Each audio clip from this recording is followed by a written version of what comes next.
Buen día. En la clase de hoy vamos a plantear el tema de dinámicas metropolitanas en América Latina. Como ustedes saben, estamos en la tercera parte de la unidad temática 1. Hemos visto ya las cuestiones referidas al fenómeno urbano y al proceso de urbanización en América Latina en el siglo XXI. Incluso entrando en algunas características del sistema urbano argentino y algunas dinámicas de las ciudades en el siglo XXI.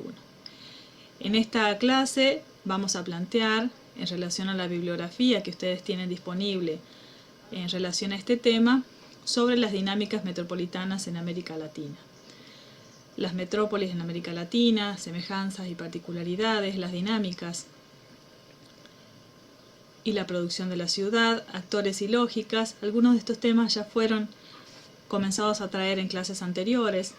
Y además vamos a entrar en el sistema metropolitano de Tucumán, problemáticas y temas emergentes que hacen a la agenda urbana actual, ¿no? Y más situada y local. Respecto de las dinámicas metropolitanas y la primera parte, el primer punteo, ustedes tienen sugerida una bibliografía que es el texto de Chicolela, el texto de Matos, ambos que abordan desde la geografía las cuestiones de las metrópolis latinoamericanas y sus características y tendencias, y el texto de Ramiro Segura, que desde la sociología aborda el tema del espacio urbano y la reproducción de las desigualdades sociales. Respecto de estas cuestiones de la metrópolis en América Latina, el primer texto, que es el texto de Chicolela, se refiere a, entre otras cosas, a esa periodización vinculada a las características de reestructuración económica mundial iniciada en la década de los 70 y que en la década del 90 se marca con mayor énfasis respecto a las transformaciones políticas, sociales, tecnológicas y culturales que de algún modo provocan el progresivo debilitamiento de los estados nacionales, ¿no? Se refiere puntualmente a cómo algunas sucesivas políticas realizadas en ese periodo va contribuyendo a desarticular las estructuras administrativas y los marcos regulatorios construidos durante la etapa del estado de bienestar, ¿no? Esta periodización me parecía importante traerla aquí, referida al texto que incluso ustedes tienen planteado en la parte anterior, el punto 1.2, respecto a el texto de Portes, que plantea la periodización respecto a los modelos socioeconómicos en Argentina y en América Latina del periodo del ISI y el periodo neoliberal, ¿no? Entonces, este texto de algún modo contribuye a mirar los procesos vinculados a las transformaciones metropolitanas en esos contextos, a partir de la década del 70. La mayoría de los textos que trabajamos aquí, tanto el texto de Chicolela como el texto de Matos y el texto de Segura, abordan ese periodo desde el último cuarto del siglo XX y principios del XXI, alguno un poco más. Menciona en este momento entonces algunas características vinculadas a la reestructuración económica mundial y cómo la reestructuración del territorio y a una estructura metropolitana emergente. También refiere a cómo la evolución de indicadores socioeconómicos distintos pueden dar cuenta de que el modelo de desarrollo urbano neoliberal fracasa como un modelo que permita ser superador de las desigualdades, a la vez que tiene un éxito rotundo, ¿no?, en afirmar los intereses de algunas minorías respecto del poder mundial.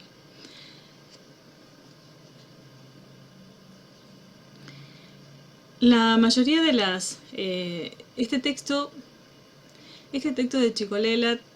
además de que retoma una producción importante de otros textos y trabajos respecto de las metrópolis de América Latina, y las reúne, las pone en discusión y señala cuáles son las principales argumentaciones,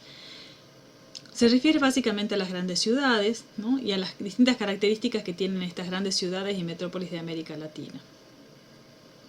Se refiere también a semejanzas y particularidades, algunas de ellas ya hemos señalado antes: la expansión de la mancha urbana, el policentrismo, al menos una tendencia al mismo, la expansión de la base económica, especialmente basada en servicios, la difusión y proliferación de nuevos objetos urbanos. Vamos a ir viendo cómo estos distintos autores se refieren a ellas de un modo diferente, ¿no? Por otra parte, la suburbanización difusa,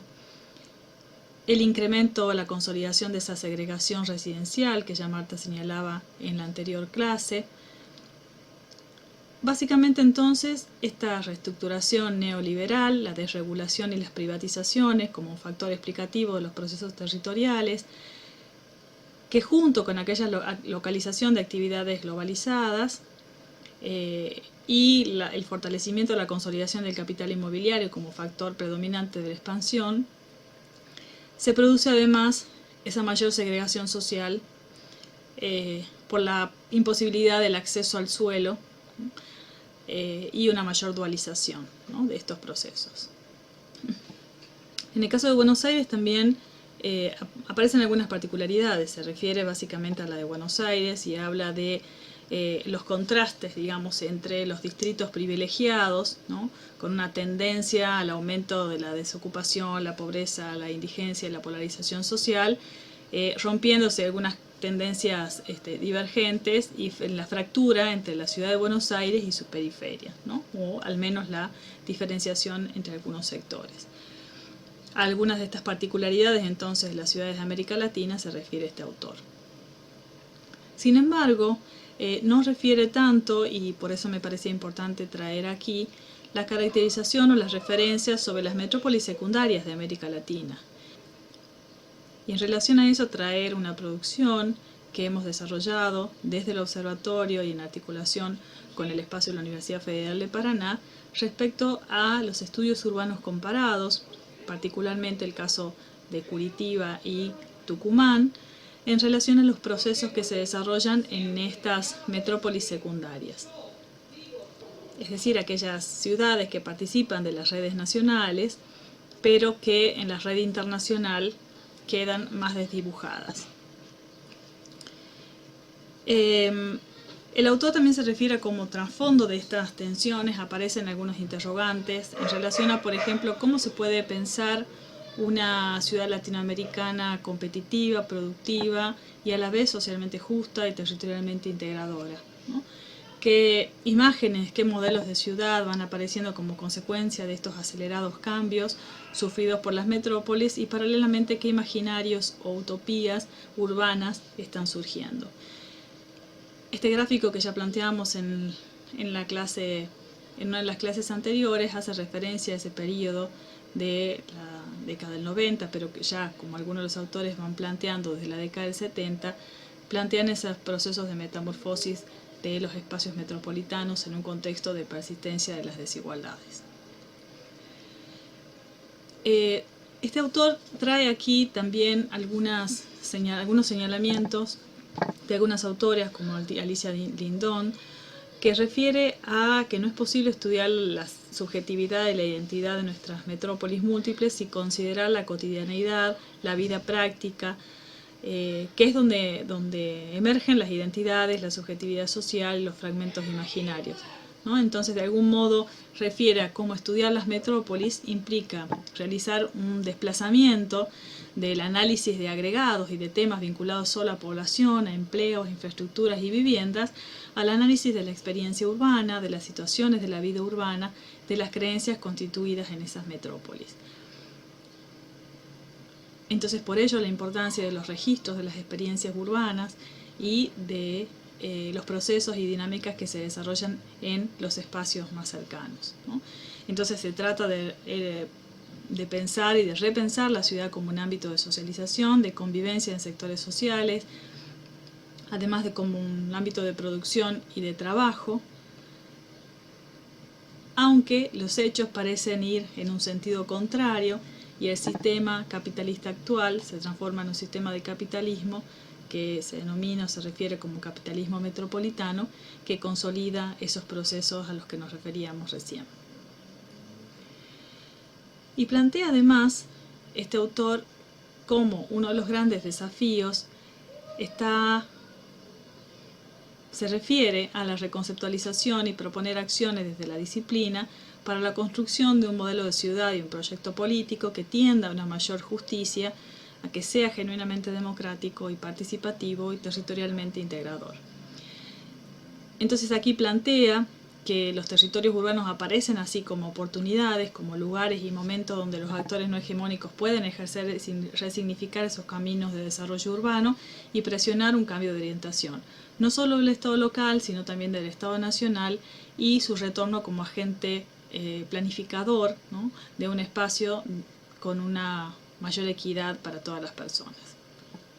Y como el desafío entonces es cómo construir un discurso, conceptos e instrumentos analíticos y operativos que sirvan a esos fines. El texto de Matos está parado en el mismo periodo, digamos, y analiza durante las últimas 3 décadas los efectos combinados de esa formación de ese nuevo sistema tecnológico y de aplicación de un nuevo enfoque de política económica que gana impulso en casi todo el mundo y que tiene impactos específicos en América Latina, y se refiere a cuáles son los principales impactos urbanos de esos procesos. Entonces el análisis de este geógrafo se refiere exclusivamente a esos cambios que han sido posibles de ser percibidos e identificados en la realidad observable, con especial referencia al caso de las metrópolis latinoamericanas, dejando de lado todo aquello que sería deseable que ocurriera y mostrando los procesos que realmente han sucedido en los territorios.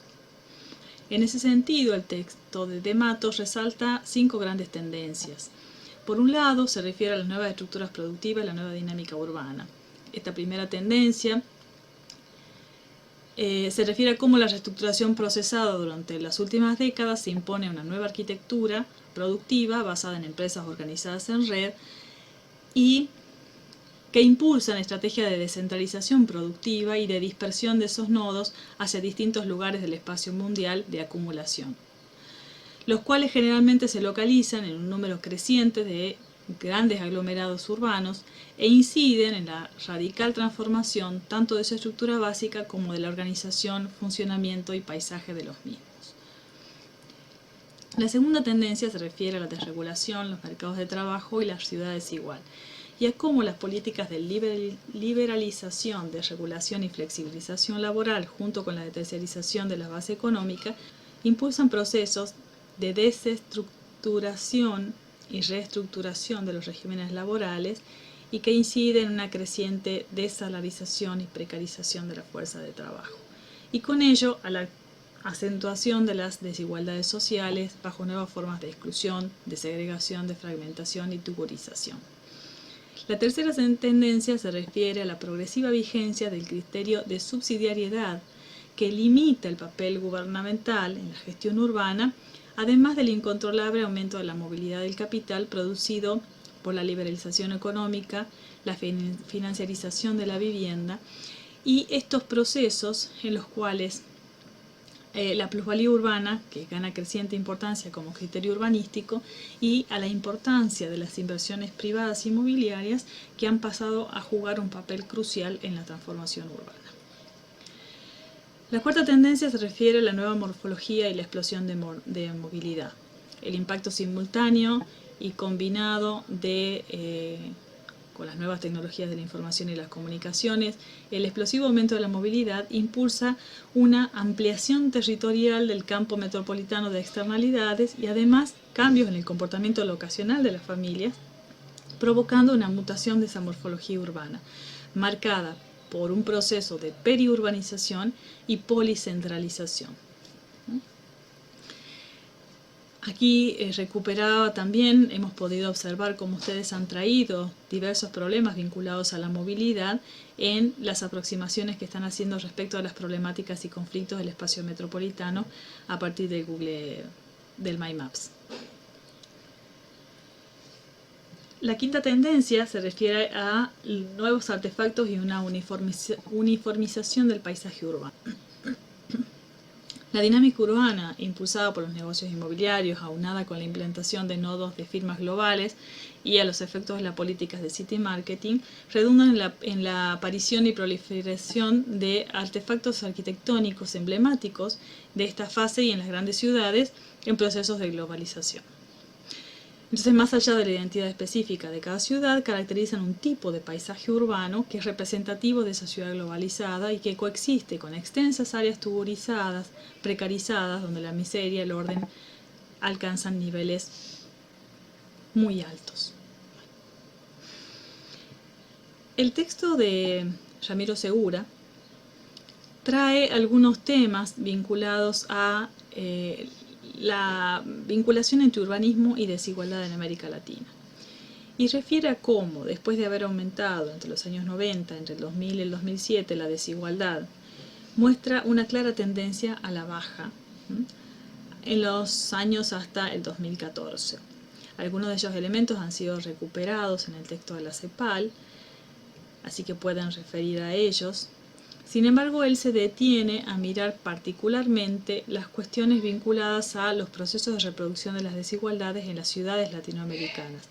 Y se detiene a pensar en manera específica el lugar de la ciudad,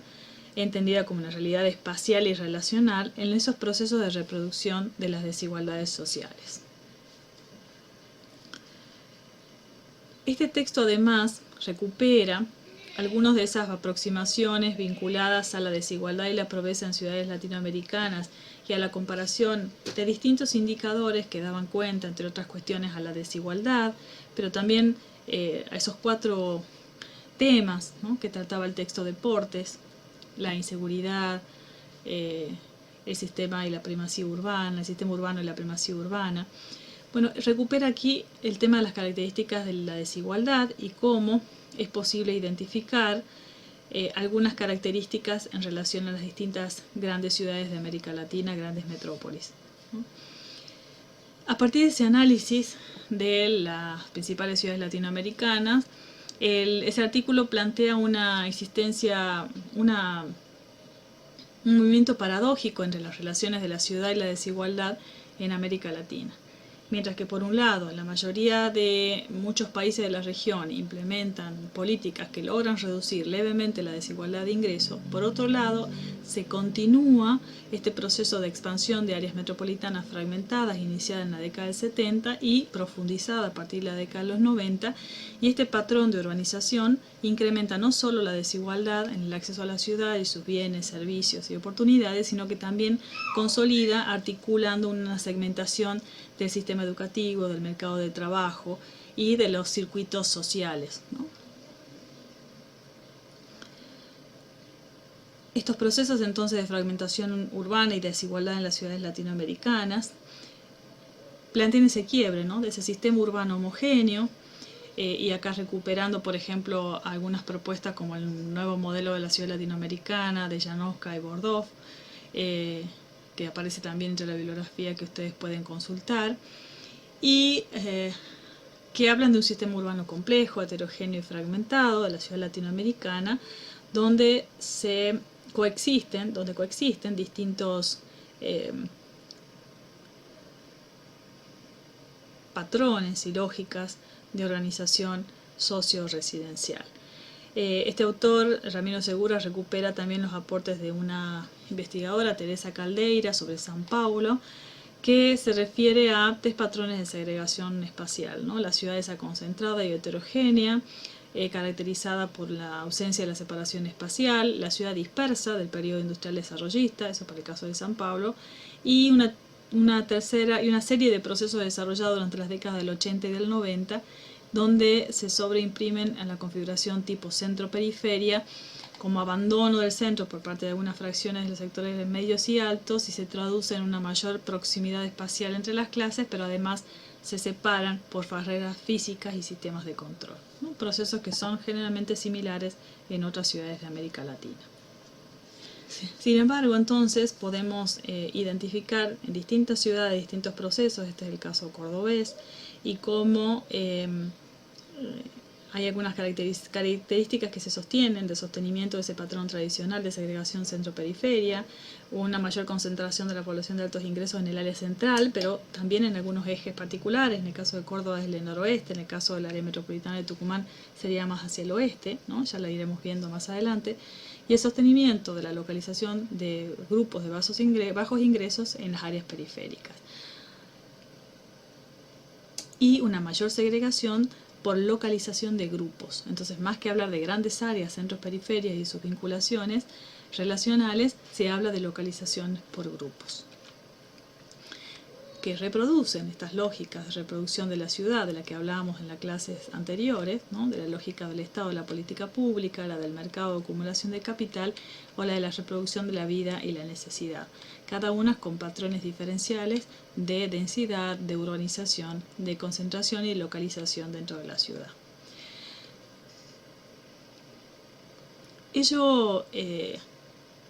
Con ello, el autor también refiere a los distintos conflictos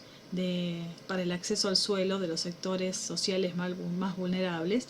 Y aquí sí quisiera detenerme solamente para referir a que seguramente en el ejercicio de esta semana, donde ustedes tienen que poder reconocer algunos conflictos, entendiendo como conflictos aquellos procesos sociales y su expresión en el espacio y en el territorio que dan cuenta de estas problemáticas a las que estamos refiriéndonos en los territorios y en relación a estas dinámicas urbanas. Este autor,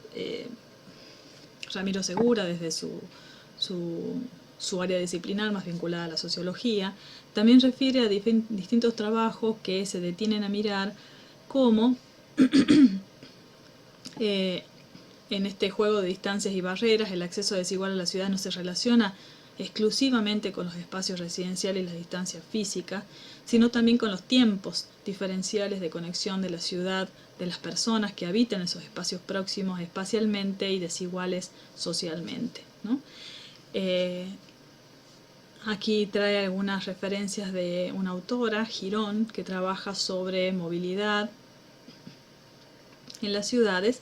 y refiere a algunos procesos en relación a estos temas, ¿no? A cómo se trata de un fenómeno multidimensional, irreductible a los aspectos residenciales y económicos estrictamente, sino que se trata de otros ámbitos de actividades desarrollados por las personas, laborales, educacionales, recreativos, y se refiere también a distancias, a medios, a recursos. Esto solo para mostrarles también cómo en los procesos de otras ciudades de América Latina, como señalamos de las metrópolis secundarias, en el caso de la metrópolis de Curitiba, estos procesos de localización de los espacios informales siguen asociados en general a esos sectores de la periferia, pero a la vez coexisten, ¿no?, con esos otros procesos de los que hablábamos de localización de sectores económicamente altos. En este contexto, refiere el autor incluso los programas habitacionales que se implementan con posterioridad al 2003, en el periodo 2003-2015, en el caso de Argentina en particular, y dan respuesta a una urgente demanda de vivienda, y además que son enfáticamente vinculados a la movilización de la economía a partir de la obra pública. De esto ha referido también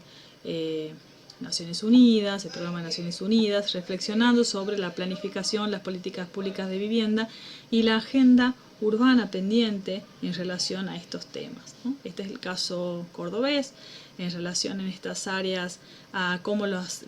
áreas de intervención de los programas federales de vivienda están referidos a estos sectores de la periferia, ¿no? Este autor también refiere a los desafíos en relación a este contexto, y en tanto la estructura urbana no es solo un proceso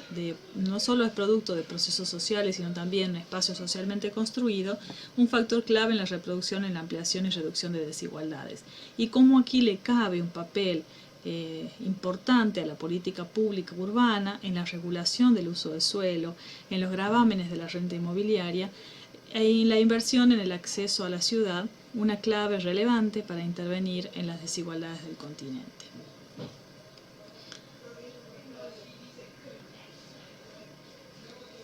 Recupera solamente aquí también algunas características del proceso de fragmentación urbana y desigualdad en las ciudades latinoamericanas, algunas características de las ciudades argentinas, algunas de las cuales ya han sido recuperadas antes, pero que hacen referencia a cómo en este distinto tiempo, el primero el aumento de la mancha urbana y el segundo el aumento de población, la mancha urbana crece mucho más que la población, ¿no? Entonces se refiere a ese proceso de metropolización extendida, a la caracterización, digamos, y además algunas características particulares respecto a la densidad, ¿no? Para referirnos a algunas características del sistema metropolitano de Tucumán y las problemáticas y temas emergentes, voy a referirme a dos textos que ustedes tienen disponibles. Uno es el trabajo de lineamientos estratégicos metropolitanos de Tucumán, generado en el marco del programa de dinamización de áreas metropolitanas del interior, en el marco del DAMI, ¿no? Por la Universidad Nacional de Tucumán y en particular la unidad ejecutora de los FUT, y en el marco de articulaciones con las secretarías gubernamentales de la provincia. Y por otra parte, los trabajos, los acercamientos, las aproximaciones del Observatorio Metropolitano, al que ya nos venimos refiriendo en otros momentos.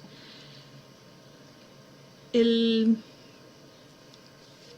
trabajo de alineamientos estratégicos metropolitanos se desarrolló en el marco del Programa de Desarrollo de Áreas Metropolitanas del Interior, en el marco de la acción del Ministerio de Interior, Obras Públicas y Vivienda, y en el marco de las acciones del Gobierno de la provincia, con el Ministerio de Economía y la Secretaría de Estado de la Unidad Ejecutora Provincial y la Secretaría de Estado de Gestión Pública y Planeamiento, ¿no? En articulación con la Universidad Nacional de Tucumán, que tuvo a su cargo la elaboración de este trabajo. A la superficie que ocupa el 10% de la superficie de la provincia de Tucumán y reúne un 70% de los habitantes de la provincia. Este recorte, que excede lo que se denomina como área metropolitana de Tucumán, que se restringe al área estrictamente conurbada, ¿no? Sino que incorpora los activos ambientales que hacen posible su soporte y su funcionamiento, ¿no? Por eso incorpora grandes áreas de comunas rurales que hacen al sostén de sus activos territoriales y ambientales vinculados al agua, vinculados a las caracterizaciones de bosques nativos, que posibilitan, ¿no?, la vida y el desarrollo de este territorio. Este texto hace referencia en el marco de estas transformaciones a los que aluden los autores, de permanencias y cambios en ese modelo territorial del siglo XX y siglo XXI, y esas tensiones entre ese modelo concéntrico radial y disperso fragmentado al que hacíamos referencia hace rato, pero para el caso de Tucumán. Entonces, de la conurbación y área metropolitana de Tucumán, el área metropolitana, el Gran Tucumán y Gran Tafí Viejo, pasamos a la consideración del sistema metropolitano de Tucumán. El rol regional pasa a ser un nodo de segunda a nivel nacional y articulador de la región NOA, ¿no?, en competencia y complementariedad con Salta y Jujuy.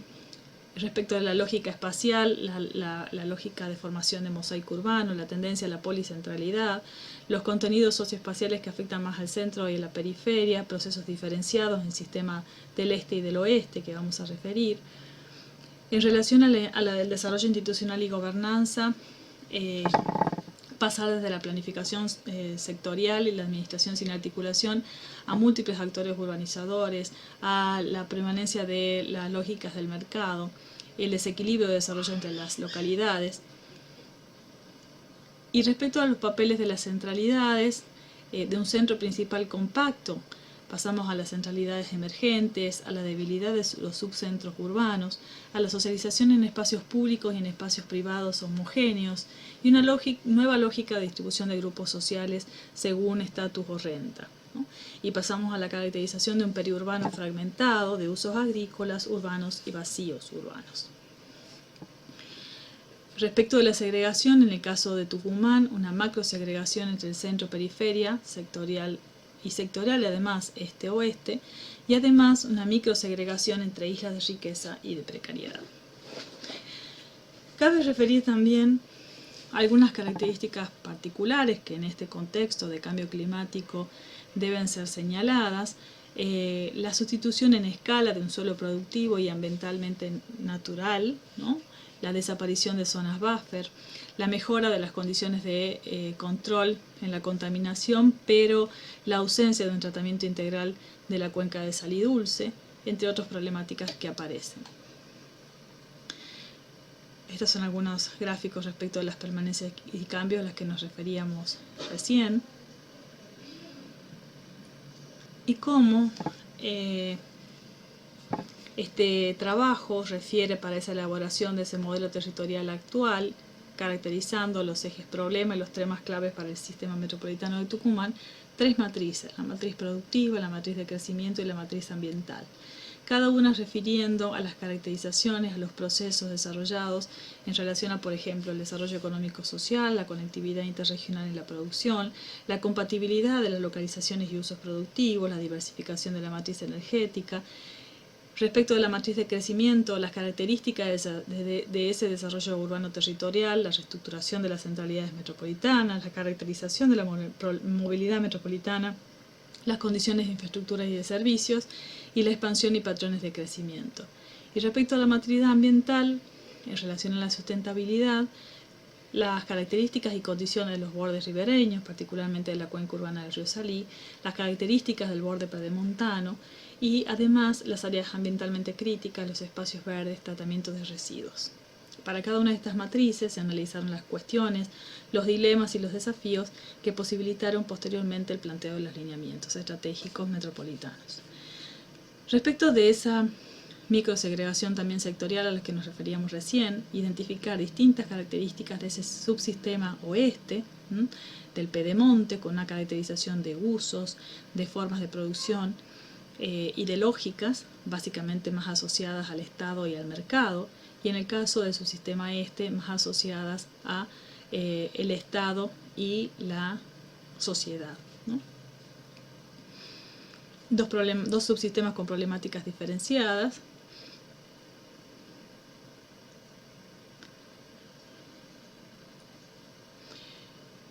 Otra característica es el mayor aumento del consumo de suelo por habitante para Tucumán. Cómo es posible y es verificado que en el 89 hablamos de 134 metros por habitante y en el 2010 y un poco más adelante a 208 metros cuadrados por habitante, y cómo ese uso del suelo se distribuye con distintos tejidos, ¿no? De las grandes parcelas residenciales, el lote formal, el gran porcentaje de vacíos urbanos y lo que ocupan villas y asentamientos y vivienda social, ¿no? También, por ejemplo, las características respecto a la expansión urbana y la tipología de tejidos, ¿no? Los distintos usos y cómo se localizan en el territorio, qué peso tienen cada una de estas formas de expansión urbana en relación a los departamentos de Tucumán. Aquí voy a pasar rápidamente, pero me parecía importante para ver, por ejemplo, las tipologías del tejido de expansión. Es el caso de la vivienda social, o este es el caso de las urbanizaciones cerradas, ¿no? O este es el caso de las villas y asentamientos, como para reconocer cuál es el peso y la localización de cada uno de estos usos o los vacíos urbanos en cada uno de los departamentos. Estos procesos socioespaciales están verificados y han sido identificados con distintos tipos de cartografías que están disponibles en el trabajo de lineamientos estratégicos metropolitanos para reconocer al respecto del sistema metropolitano de Tucumán. Por ejemplo, la cuestión vinculada a la gestión integral de la movilidad y el desarrollo, también, o el saneamiento del sistema fluvial del río Salí. Y cómo estas desigualdades, entonces, recuperando algunos elementos que tratábamos anteriormente, tienen que ver también con desigualdades no solo socioespaciales, sino también desigualdades de tiempo, que no son homogéneas en todas las personas y en todos los grupos y sectores sociales, ¿no? En relación a estas demandas han sido planteados 6 lineamientos estratégicos metropolitanos que después veremos en mayor detalle en la unidad temática 3, pero no quería dejar de mencionarlos de ese modelo territorial actual del que surgen todas estas caracterizaciones. Posteriormente surge un modelo territorial deseado que hace frente a estas características y a estos procesos metropolitanos identificados. Por último, y para recuperar algunos de los marcos vinculados a estas problemáticas y temas emergentes, algunos de los cuales ya recuperamos en clases anteriores, se refieren a la Agenda 2030 para el Desarrollo Sostenible y a los ODS,